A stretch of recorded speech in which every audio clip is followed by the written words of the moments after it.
If you want to feed slaves or prisoners or the lower class and keep their belly full and keep them from starving to death and keep them relatively happy, then a plant-based diet will do that just fine.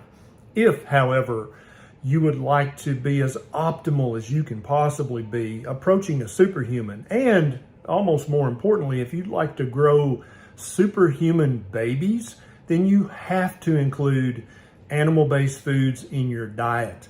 I'm Dr. Ken Berry, a family physician, and in this video, we're going to be talking about choline, specifically where it's found, what it does, why you want it, and why you just can't get it on a plant-based diet. I think this video is going to ruffle a few feathers, so stick around for the truth. Now, if you've never heard of choline and don't know much about it or what it does, don't be surprised. It seems that the plant-based nutrition authorities teaching us how to eat, don't really talk about it much. And I think once you've finished watching this video to the end, you're going to understand why. First, I want to start with the conclusion of an article that was published in Nutrition Reviews back in 2009. Their conclusion was there is an immediate need to increase awareness among health professionals and consumers, that's you, of choline as an essential but currently suboptimal nutrient, and further to highlight the critical role it plays throughout life, especially for pregnant and breastfeeding moms. New analysis of the NHANES data indicates that for the majority of the population, choline consumption is far below current dietary recommendations. Now, you would think after a conclusion in a paper published in a reputable journal like that, people would be talking about choline all over the place. There'd be new research being done about it. We'd be looking into this issue further. But sadly, all you've heard since 2009 is basically the crickets chirping and nobody talking about choline as an essential nutrient for forming and maintaining nerves, for building human brains and optimizing them. What's that about? The symptoms of a choline deficiency can be very vague and non-descriptive. So they include fatigue, memory loss, cognitive decline, aka dementia, learning disabilities in children of all ages, muscle aches, nerve damage, and the failure to actually manufacture optimal neurons, and mood changes and mood disorders. Yeah, mental illnesses. All this can come from not getting enough choline in your diet. The human body can make choline. There's no doubt about that. We know the pathway that it happens on.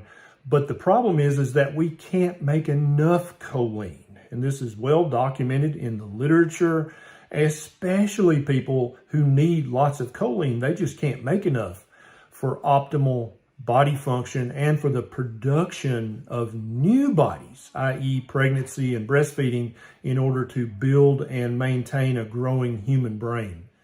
Here's a list of the what I consider to be the daily minimal intake of choline for optimal function for different age groups, for different genders, and for different periods of life. And so you can see that infants and babies need, I'd say, at least 150 milligrams a day. Children need up at least 250 milligrams a day.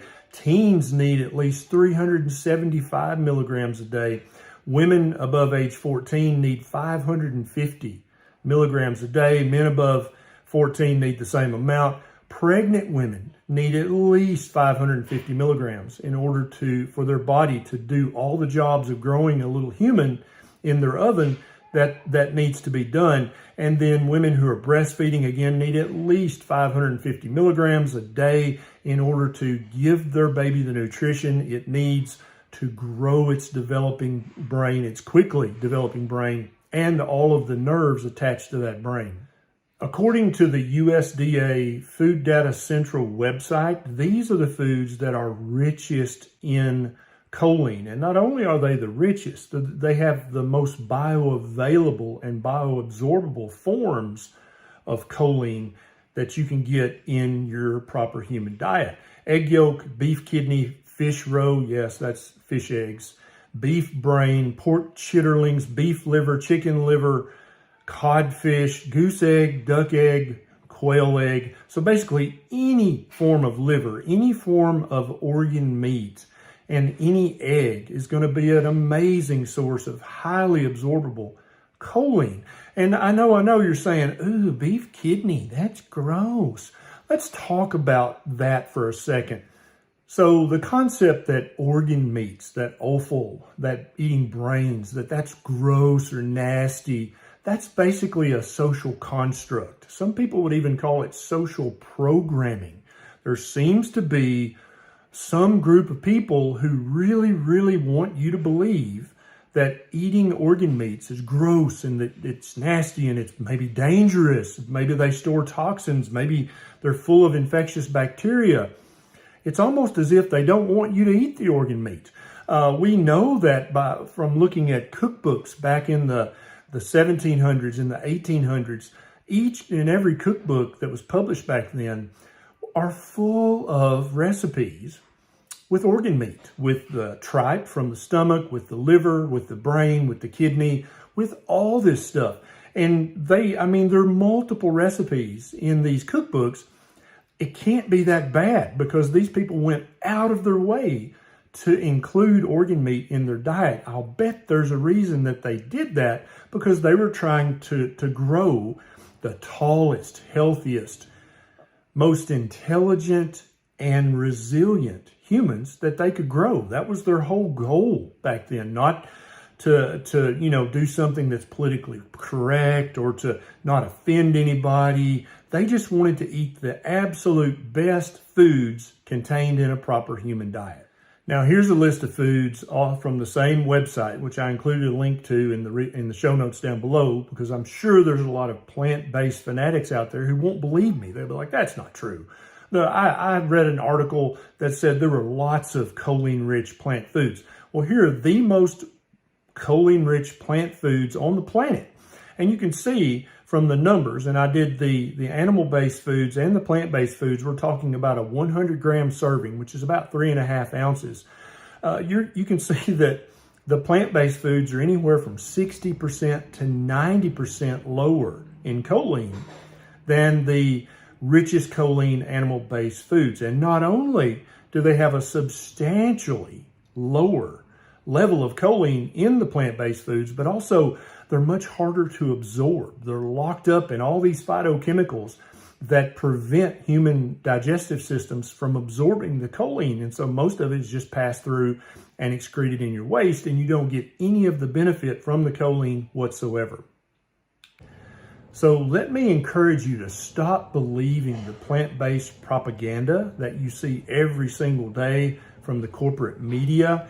If you are having any trouble with your brain or your nerves, and this runs the gamut from early dementia to mental health disorders, or if you're trying to grow a new human brain by being pregnant or feeding that growing human brain by breastfeeding, you absolutely need to get over the programming that organ meats are gross and bad and start incorporating them into your diet. All three of these cookbooks I showed you the cover of are available on Amazon, and you can actually go by these recipes that were published 200 years ago, and you can make delicious choline-rich meals for both you and your family, regardless of your family's age. Getting optimal levels of choline in your daily diet is absolutely vital for the optimal function of your eyes, the retina of your eye, of brain function, of fighting fatty liver disease, of cell membrane signaling, of making neurotransmitters. Yeah, actually making the neurotransmitters that your brain uses. Choline is vital for lipid transport within your blood. It's absolutely needed for methyl group metabolism, and it probably prevents cancer, and it probably most likely prevents dementia. So you've got to figure out a way to get enough choline in your diet. Taking a supplement is probably not going to do it. If you're going to take any kind of supplement to try to get your choline, then I would recommend a desiccated organ supplement like Ancestral Supplements makes. that is full of dehydrated organ meat, that's probably a decent way to get choline. But if you just buy a choline supplement at the health food store, you're probably not going to be able to absorb much of that choline whatsoever. There are millions of people out there who have no idea what choline is, why it's so valuable to human function and to making new humans. Please consider sharing this video, especially if you know someone who is having these symptoms or who fits into one of these categories. If you'd like to join me in my fight to help people rediscover what a proper human diet actually is, please consider becoming a patron on patreon.com. It's a super quick sign up and you can throw a buck or two my way so that I have more time and more resources to do the research needed to help bring you the truth. This is Dr. Berry. I'll see you next time.